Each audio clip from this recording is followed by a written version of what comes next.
Motorcycle accidents happen every day, and approximately 80% of all motorcycle accidents result in injury or death.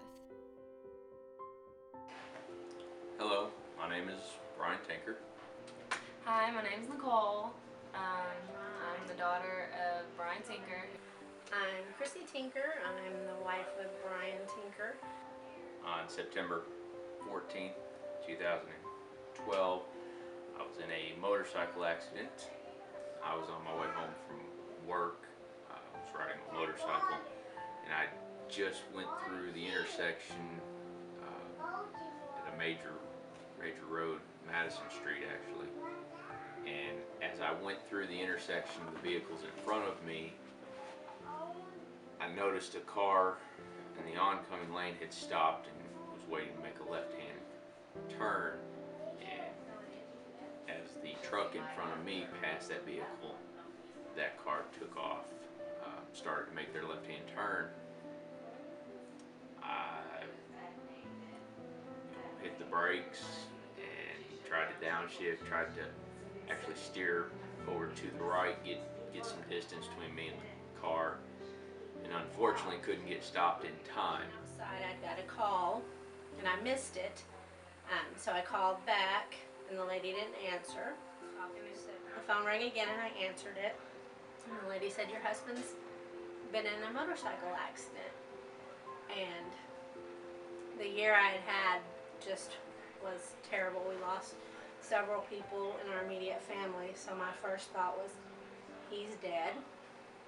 So I asked the lady, I was like, "Is he alive?" And she was like, "I can only tell you that he's alive." And I'm like, "Well, is he okay?" And she was like, "I can only tell you that he's alive, that's all I know, and he's at the skating rink." To be honest, I'm pretty sure I was the last person to know.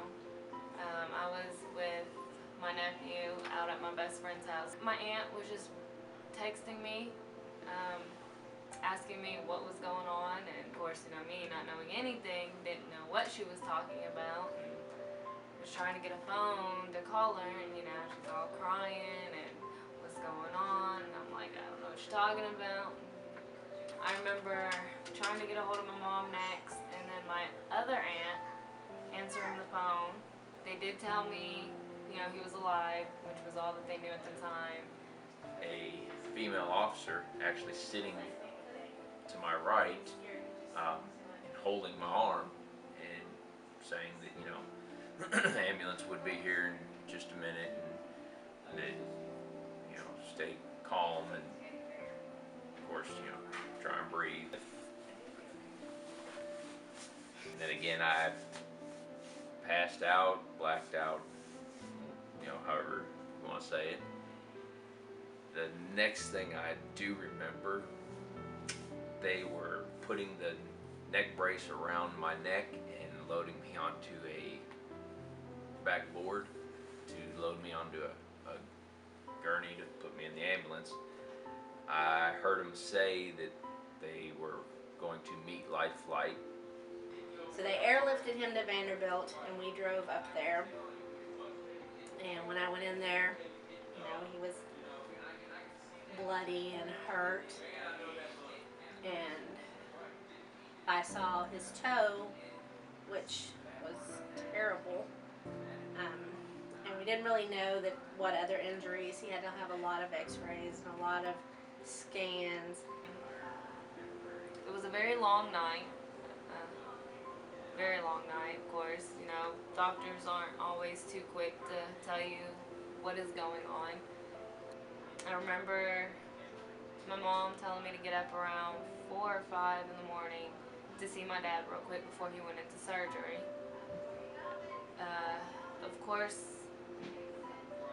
I don't think he was really aware of what was going on.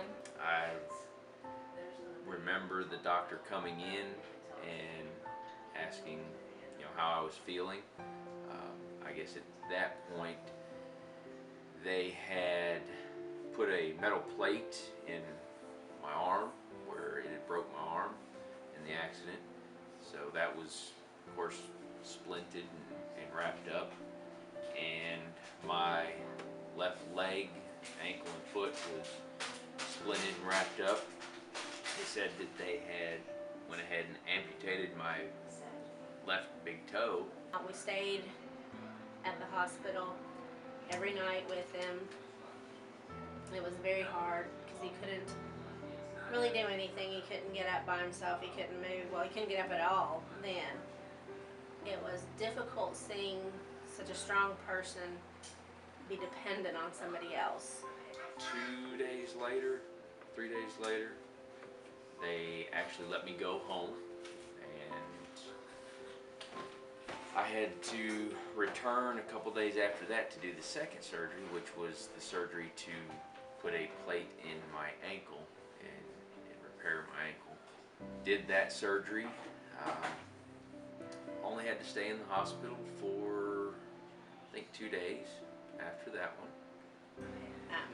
When we got home, our house was obviously not at all prepared for someone with a handicap of that nature. So we had to do a lot of quick and fast restructuring of our house. A friend of ours came out and built a handicap ramp. It was just a lot of stuff that had to change immediately that we were ill prepared for. All the things that I had to do when my dad finally came home and my mom went back to work, you could say it was hard at first. It was really hard. Of course, you know, my parents say that I sacrificed a lot to be the one to stay home. You know, I was in school, college, missed a couple of classes. I had to wear a brace, basically, that went from my waist all the way up to my collarbone, about the bottom of my neck. Couldn't bend over, couldn't really sit up, anything. Spent several days either laying in bed, had to lay flat, or laying flat on the couch. He did have to have help getting up in and out of the showers, to and from the bathroom, to and from his bed. If he needed anything, you know, had to get it for him, had to, you know, get his meals when he was ready to eat. A lot fell on my daughter and me. Weed eating, mowing, housekeeping, doing all the shopping, all the laundry, all the driving, just everything. He was in a chair. Literally, for the first 2 months, he slept in a lift chair, recliner. I slept on the couch, on the floor, to be close with him. Obviously, with the injuries that I sustained in the accident, and having a cast on arm and leg, I was out of work for a couple of months, actually several months. Again, the accident happened on September 14th, 2012. I did not return to work until January 22nd. He's much better. He's getting better every day, but every day we still find something that is a challenge to him that he could have easily done before that he can't do now. The biggest thing that probably I've learned or gotten out of the last several months is that you don't quit. You keep going. You learn what you can do, what you can't do, and when you figure out what it is that you can't do, you just figure out a different way of doing it. When I go to do something and can't do it, I immediately just figure, okay, you know, can't do it that way, so do it this way, and again, just readjust and take another approach. So can't stop, just got to keep pushing. So next time you get in your car, please be aware of motorcycles.